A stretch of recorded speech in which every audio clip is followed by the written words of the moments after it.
I've been planning to go Thursday. What I didn't know is my good friend apparently is gone. Will you meet with migrants while you're there, Mr. President? Well, I'm not going to announce ahead of time. Secret Service don't like me announcing exactly what I'm doing.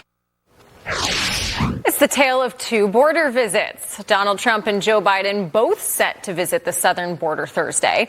But instead of Biden visiting any of the current hotspots migrants are flooding through, he's conveniently visiting a section that has slowed down for now. Joining us now, former Georgia Congressman Doug Collins, along with Sentinel Action Fund President and former Assistant OMB Director Jessica Anderson. Welcome to you both. All right, so Jessica, I think this is...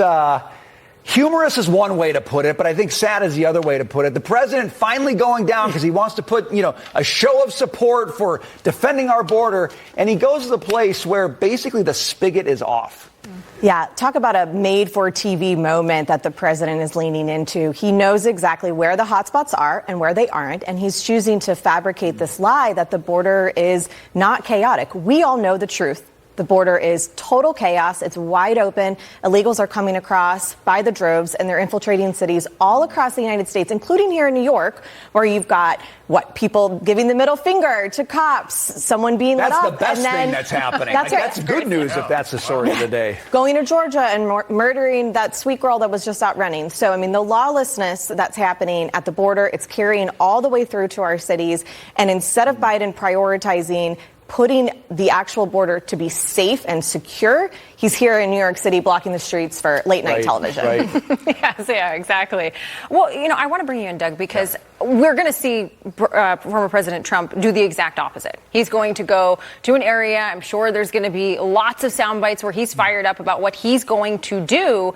And I think so much of the exit polling you're seeing in these primaries, you're hearing from independents, is that the border is a key issue, regardless of whether you live in Texas or New York or wherever. So do you think that this is actually going to be taken the wrong way by those independent voters? I think most of the independent voters at this point are just trying to figure out if Joe Biden's really sure where he's at most of the time. And in that picture just a second ago with him with an ice cream cone just infuriates me because I'm going to list a couple of things out. When they both go down there, these border security guards and Border Patrol are going to be nice to the president, and they're going to be, because they're professional, they're going to salute the president. Right, that's a good When point. they go down there for Donald Trump, they're going to love him because he actually helped them and he actually worked with them. And then the third part that just irritates me and infuriates me is seeing him there so caliber about the border when I'm living in a state and where a young woman out for a run at the same school my two boys went to school to was murdered in cold blood by a Venezuelan who was not supposed to be here, who was in New York City, was let go because this sanctuary city up here chooses to do that. It's something that I am sick of this administration saying they can't do anything. It is on them. Yeah,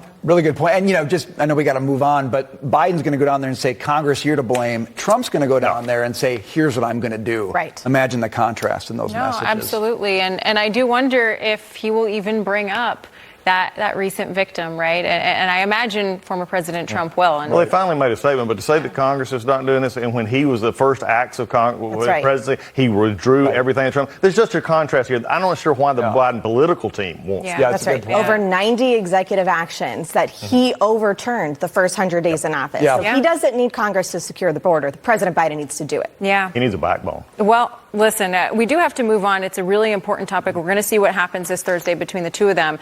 But this next, according to MSNBC host Joy Reid, if you don't support unchecked illegal immigration, then apparently you should stop having kids. Watch. The United States has a population of north of 327 million people. Why do we need more kids?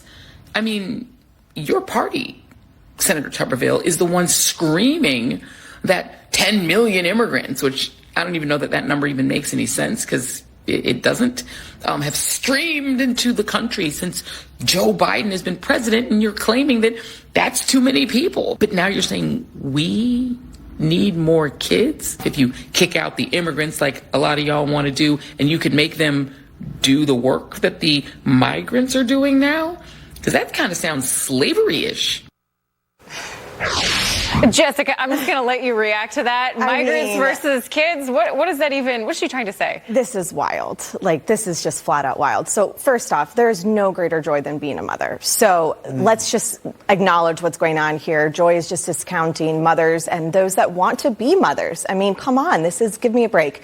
Just completely tone deaf for the women in this country and the families that are trying to have children. But put the emotion aside and look at the policy, right? The married fertility birth rate is at an all-time low. We need more people in the United States if we want to have a United States, if we want to continue to have the ability to flourish, to have good civic life.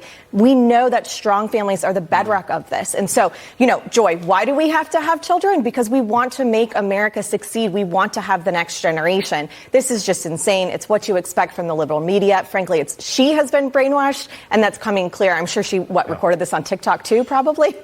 Yeah, I mean, I'm understanding. I'm glad Jessica's on here tonight because she's nice. I'm not.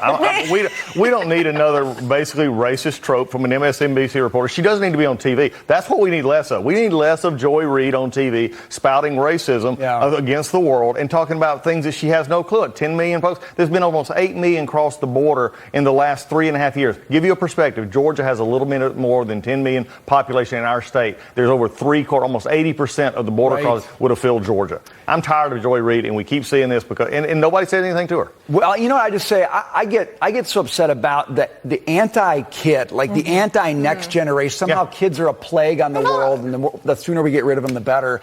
That's what you're kind of hearing as the undertone here, and that's a problem to me, Kelly. Indeed it is. Thank you so much, Doug Collins, Jessica Anderson. We really appreciate your time and your insight. Good to see you guys. Thanks for joining us tonight. That does it for us.